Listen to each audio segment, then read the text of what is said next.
Hi everybody, my name is Jessica Holyfield. I'm a professional dancer, professional dance choreographer, and dance educator based out of the southeast of the United States. And we're going to be taking a look at some episode 2 excerpts from Street Dance Girl Fighter Season 1. I've been watching the full episode reactions on Patreon with excerpts cut out for YouTube. So yeah, I'm very excited for you to check it out, and let's take a watch.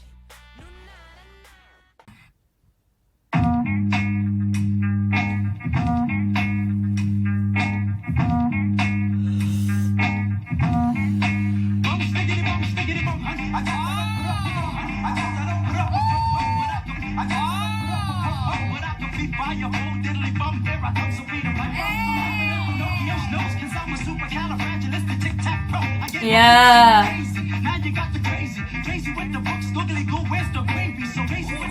I love this. Yeah.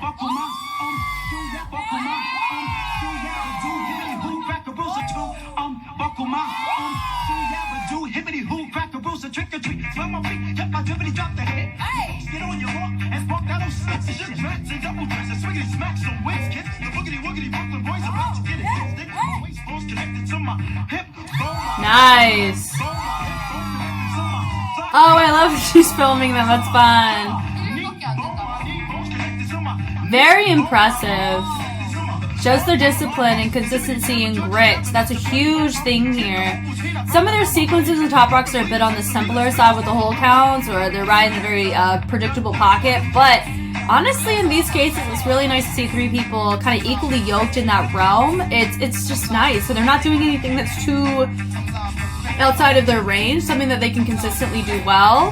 And I absolutely love it. Are they finished? That was so fun.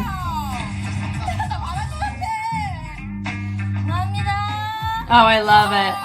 Oh, they're like all done. Cute. Okay, so from the beginning on this was really fun. I think I already kind of started this thought though. A lot of what they did, it does match.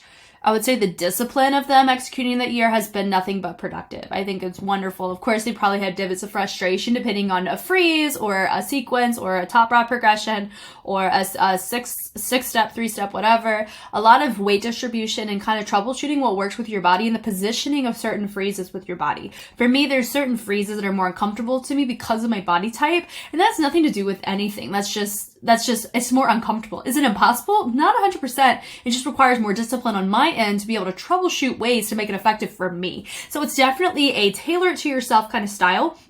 And that's what makes it really fun and individualistic in a lot of cases, where you can kind of innovate and originate a lot of moves that are inspired by other moves that you foundationally learn throughout the process. So I think that's really fun to see here. I do think it's more of a predictable way that they're choosing to go about the track, but very nice to see. You know, it's nice to see them go into the windmill, and you know, she kind of fell out of it. We didn't really get to see her finish it here, you know? Oh wait, hold on. Yeah. So we didn't even get to see her finish the windmill, so I don't know quite her transition to get up. It was really nice to see her do just twisting around into a freeze, hopping over, really nice, going into the CCs, turning around to transition up. Love their choice of da-da-da. Really being mindful of their music. Love it. Very fun. Dropping it down, swing over. It does have that, it feels very crew-esque. It does. And I love that. It feels very authentic and present. And it's just enjoyable. I love that too, into that chest stand rollover. I do think she kind of collapsed her body as she came out of it. So I think they're very unrefined when it comes to the choreographic sense of structuring this.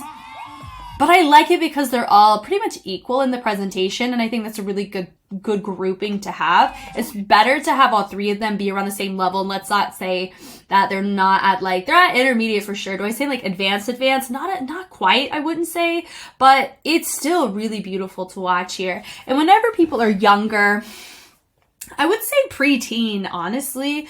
That's where you get a lot of people who absorb a lot of information and they can kind of tailor it. They're a sponge. It's just really enjoyable to see.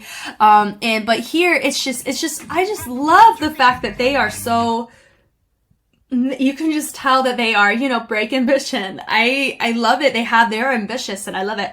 I will say that, one of them did not quite start her section on the same note that everybody else did. But she joined right back in. I love it. I love it. So they do a good job of having two people kind of be showcased, one person feature or one person reacts out of what they do. Love that. Into a CC there. Super fun. Rolls over. That was cool. She comes out of it, spins out of it. It's just enjoyable. There's a couple little setups that they do. It's just nice, you know. They execute it well. And I think that's what makes it nice. I love the freezes, and then one of them does a handstand freeze. The others just do a typical freeze. Love it. Come back up. They use it as an accent versus holding it, and I love that. Right there into that rock. Let's go Indian. I think it was an Indian step, right? Yeah. Throw it over. I will say this too. I just realized just now that the term "I will say," I end up saying that probably about 5 to 6 times when I do a reaction. So I apologize if that's something that you've started to tally on me for. But I just need to beef up my vocabulary just so I don't keep saying the same things. But I do think that whenever you choose to wear a toboggan or a beanie in a breaking group, you know, with Yell, I call her Yeti because that's what I knew her as, Yeri, but I know she goes by Yell as well.